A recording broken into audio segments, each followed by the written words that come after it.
move to investment as the third engine, which encompasses investing in people, 1 crore pregnant women and lactating in mothers.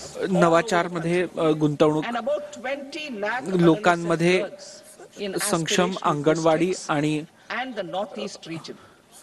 सक्षम अंगणवाडी आणि पोषण 2.0 कार्यक्रम देशभरामध्ये 8 कोटीपेक्षा जास्त बालक, 1 कोटी गर्भवती महिला, तसेच स्तनपान करणाऱ्या महिला आणि आकांक्षित जिल्हा तसेच ईशान्य भागासाठी 30 लाख किशोरींना पोषण संबंधी सहाय्य दिलं जाईल.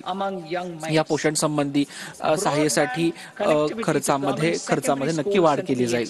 अटल टिंकरिंग प्रयोगशाळा, आमच्या बालकांमध्ये जिज्ञासा आणि नवाचार भावनेला प्रोत्साहन देण्यासाठी तसेच वैज्ञानिक विचाराला प्रोत्साहन देण्यासाठी पुढच्या 5 वर्षांमध्ये सरकारी शाळांमध्ये 50,000 अटल टिंकरिंग प्रयोगशाळा सुरू करण्यात येणार आहेत.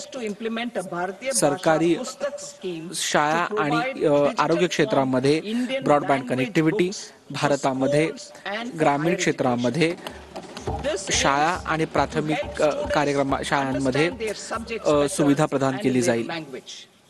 भारतीय भाषा पुस्तक योजना, आम्ही भारतीय भाषा पुस्तकं शाळा आणि उच्च शिक्षणासाठी आणणार आहोत. यामुळे विद्यार्थ्यांना त्यांचे विषय चांगल्या प्रकारे समजू शकतील आणि त्यांची भाषा सुद्धा चांगली समजू शकेल. राष्ट्रीय केंद्र स्किलिंगसाठीची योजना जुलै 2024 अर्थसंकल्पात मांडलेल्या विचारानुसार 5 केंद्र उच्च ही स्थापन केली जातील आणि त्याच्यामुळे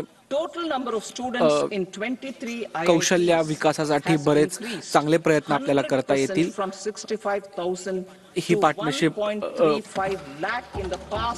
शिक्षकांचं प्रशिक्षण आणि फ्रेमवर्क समीक्षा याचा अंतर्गत IIT क्षमतांचा विस्तार.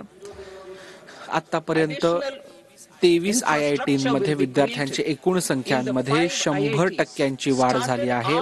गेल्या 10 वर्षांमध्ये वाढून 3-5 लाख इतकी झाली आहे. Hostel and other infrastructure capacity at IIT Patna will also be expanded. वर्ष 2014 नंतर सुरू केलेल्या 5 IITमध्ये पायाभूत सुविधांचा वाढ केली जाईल, जेणेकरून 6,500 आणखी विद्यार्थ्यांसाठी ही सुविधा आपण देऊ शकू.